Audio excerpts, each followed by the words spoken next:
Hi. So, let's see.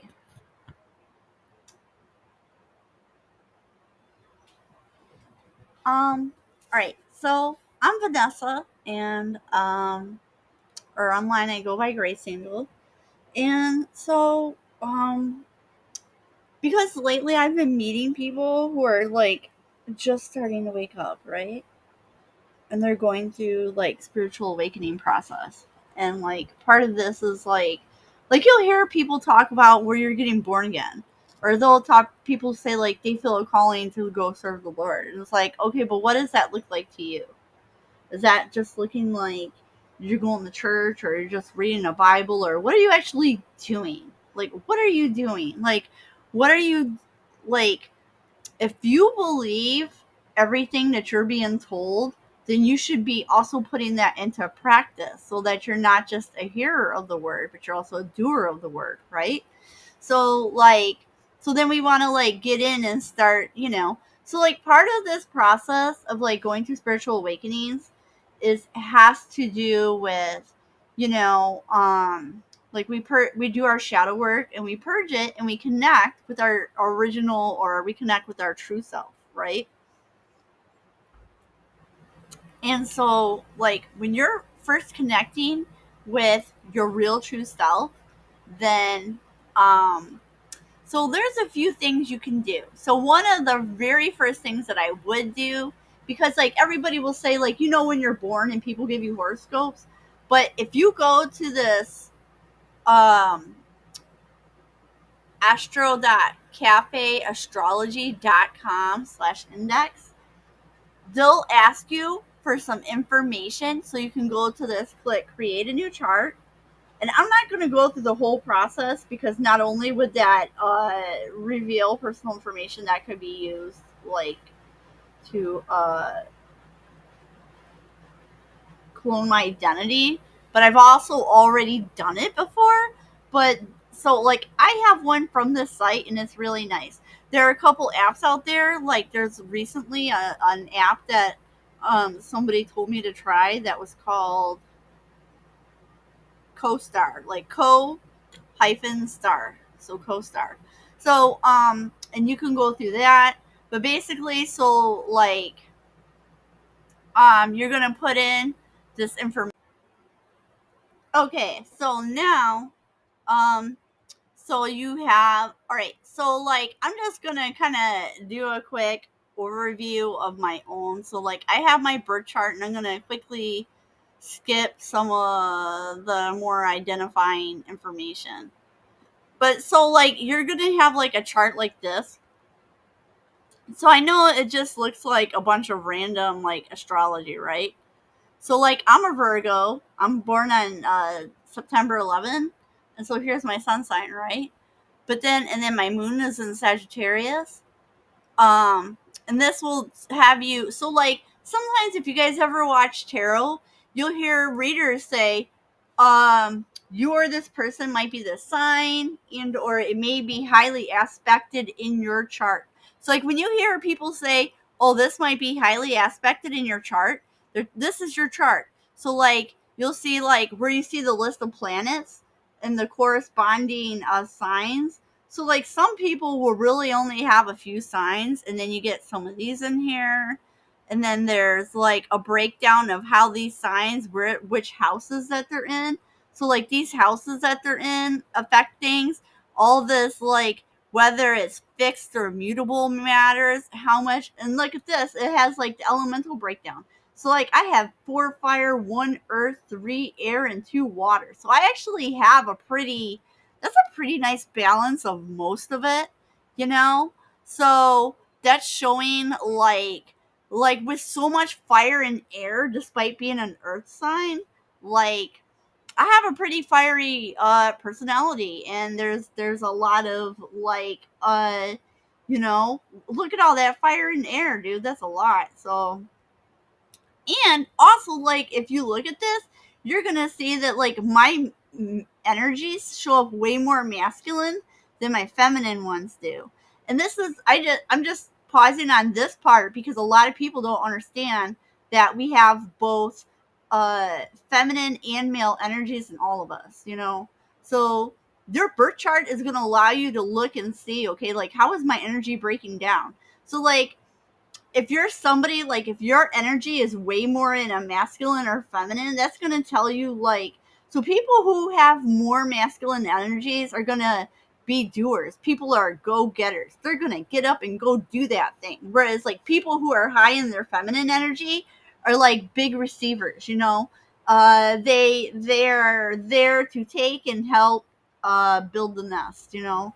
So so that's one thing you can learn from this. And then this does, like with these placements, this can help you with certain stuff. I'm not too personally extra knowledge on that part. And then you'll have like a fortune node, south node, there's a north node. Your north node is like your ascending sign, you know. So everybody, you're going to have like your main sun sign, but you're also going to have an ascending. So, and then this is going to talk about like a bunch of stuff about Virgos. But then you also has where it'll say Virgo with ascendant Sagittarius. My sun is in the 9th house. So it says you have a need to understand the world around you. You have high ideals and you have your eye on what's on the horizon. You're looking ahead and at times can seem quite restless. Proud of your knowledge and of your morals. Be sure to avoid self-righteousness and your enthusiasm to share your knowledge. How true that is, right? If you know me, you're going to know that's big truths. And when used correctly, you're a tolerant, adventurous, and curious person, and you want to see the best in people and in life. Accurate. You possess an unmistakable competitiveness, even though I don't consider myself a competitive person because, like, I won't really compete or not fairly. Like, if I'm not going to absolutely win by annihilation, then I won't play. So, but I do have a me first attitude. The fighter persona is most apparent in youth, and when the child is described as a bundle of energy, or is it remarked that he or she can't sit still? The abundant energy generated by this aspect is hard to direct, but later in life, ideally, those with these aspects have learned to channel some of their excess energy into productive avenues, blah blah blah. So, which those are all fair points. You know, like I used to fill orders at Target, and I was really good at doing that. And I spent 18 years in retail, and I was really good at doing that too. So like, and you're gonna look and see, and they talk about different stuff, and then like the moon, you know. So like the moon represents certain things, you know. And then like, so I have a moon in Sagittarius. I have a rising sign in Sagittarius. Like I had a lot of fire to start off with. So it's like, even though I am a Virgo, I actually do have a lot of fire. So, um, but you know, so like like they'll explain so many, like, see, and they'll talk about like each planet represents certain things. So say Jupiter represents expansion and grace, but it's grace, which is in Aries, which is a fire sign. So it's like, oh, okay, well, so the grace is in fire, you know. So it's, you know, you know, uh, or Neptune represents liberty and non-egotistical liberty. But it says, oh, well, that's in Sagittarius also, which is more fire. So there we go. You know, um, so there's a lot of different stuff in here. But I feel like if you're just waking up, it's really good to go through this. Like, obviously, you're not going to remember all of this. In fact, or if you're like me and you're older in your years, um, you're probably not always going to remember these things. But this is a great place to start in terms of like learning about you. So then your next thing is like, well, are you a star seed? So if you're a star seed, which star seeds are basically galactic angels that have came from other parts of the universe, and they were born into human bodies and given the opportunity to have a human life while we help humanity through either difficult periods and or to get itself back on track. So you'll find that anytime that we're huge transitional times in history for humanity, that there were a lot of starseeds there at that time. So this is a video that's actually called Numerology Reveals Your Starseed Origins. Oh yeah, all right.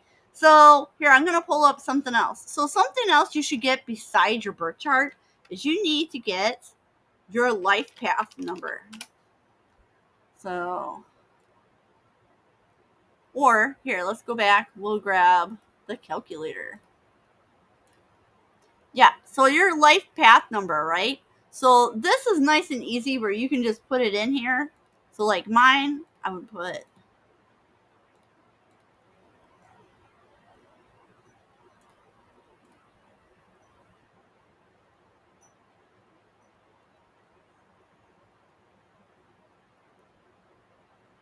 so a life path number 6. And it says, you tend to be the healers of our society. Because of your loving, compassionate, and responsible nature, you are likely to find yourself following endeavors that involve helping the weak and those less fortunate. Be wary of becoming overburdened by those seeking a helping hand or a shoulder to cry on, and mindful of not recognizing that the help and insurance assistance you think you are providing to others can also be seen as too smothering and interfering. And that's actually like 100% true. I've ran into that a lot in life. You know, they talk a little bit more about Path 6, but I believe, if I recall, there are approximately 11. I believe there are 11 paths. Oh, yeah, here we go. Oh, 1 to 9. I've heard, because technically, like, I've heard it said that, like, there can be up to 11, but really, I mean, at 10 and 11, 10 is basically a 1 and 11 is a 2. So it's like, that's really, you're still going back to those first 9 numbers, So you're probably going to be one of these 9. And that's important to mention, because over here, if you go to this video, she has down here in her description where you're like doing this. So, like, for example, I'm a 6, right? So I can look in here and say, oh yeah, I have Syrian.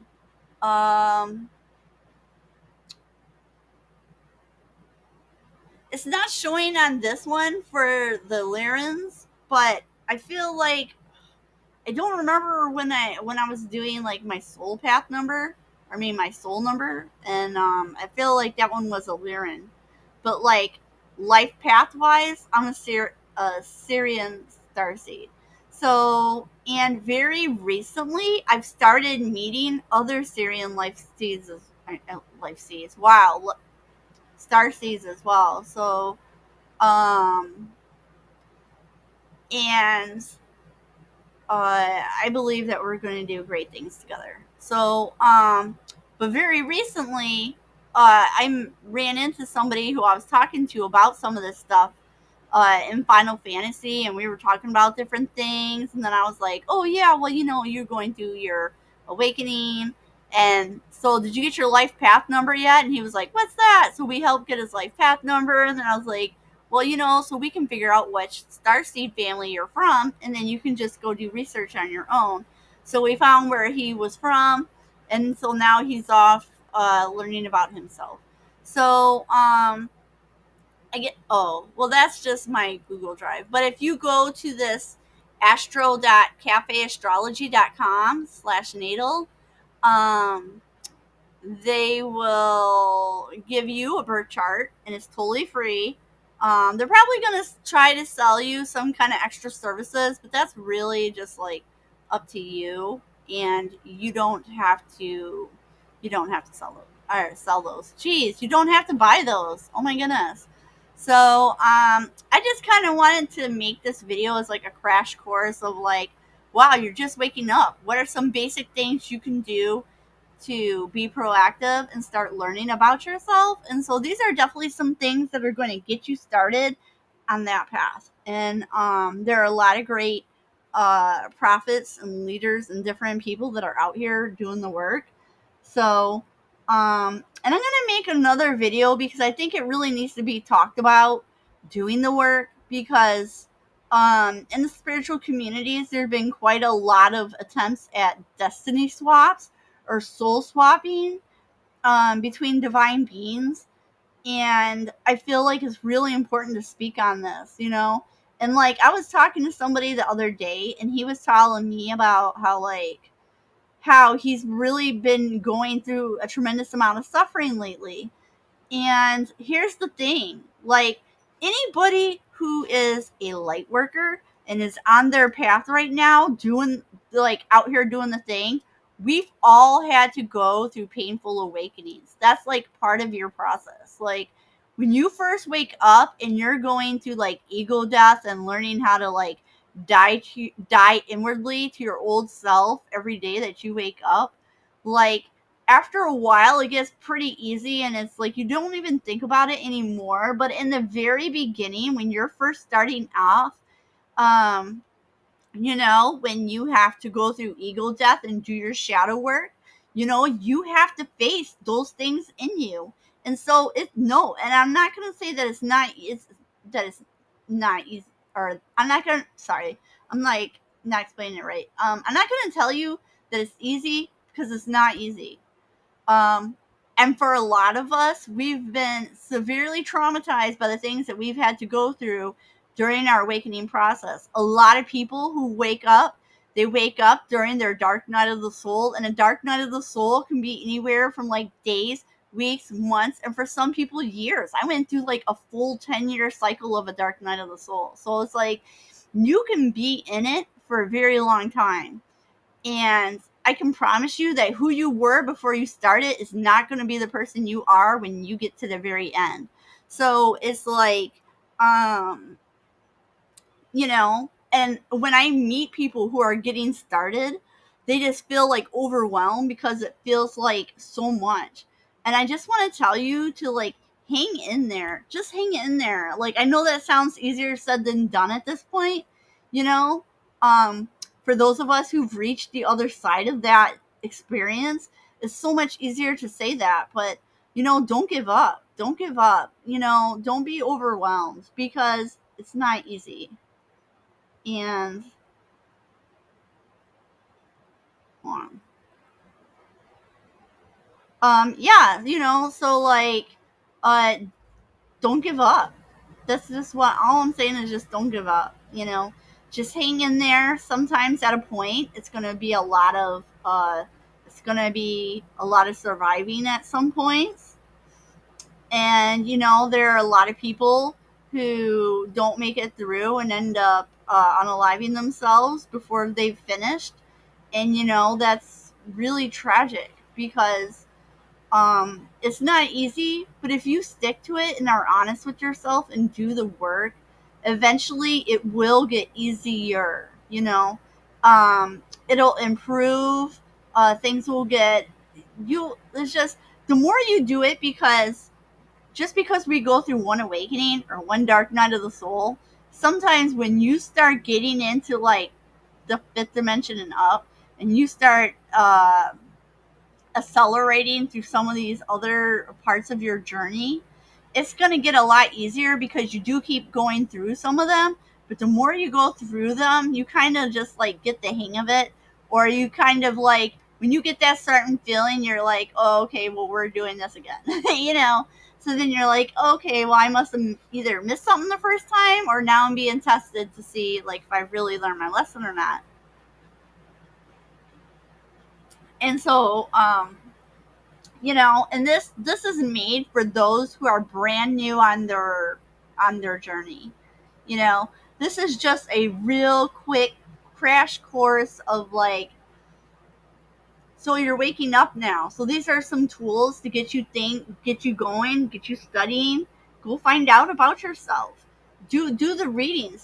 Do your time being, go in hermit mode. I know it's easy for me to say, because part of being a Virgo is we're like great at being hermits and going inward and cutting ourselves off from people and coming back out, re-emerging as like something spectacular. We're really good at that. But like, uh energy and attributes that belong to a sign, once you get to a certain point, it's not just them. Anybody can embody traits or energies of any sign, especially if it's in your birth chart a lot. So, um, and that's all I have for this video. And I hope you like it. If you'd like to go give a like and a follow to this person, which I will give her a subscribe. But her name is Sylvia Sariade, and it says like numerology reveals your starseed origins. So that's if you go there and you go down here. So she has like all these times. So like if you want to listen to all of them and see what they're all like, you can. But if you just want to see the ones that apply to you, you can do that as well.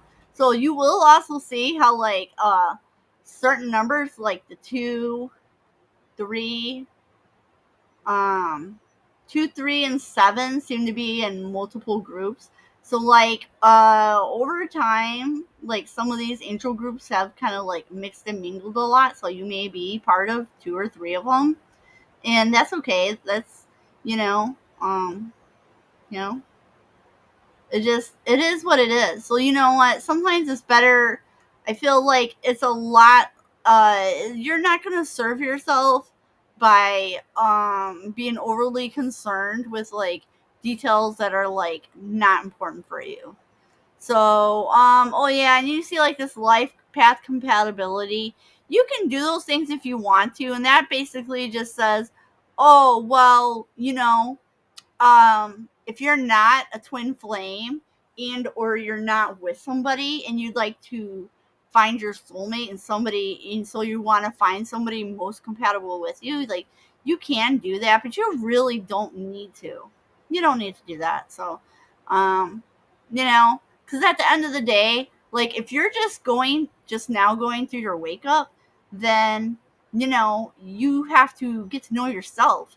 You're becoming a new version of you. So before you bring anybody else into this, you need to learn who you are, what you're about, understand why you behave the way that you do.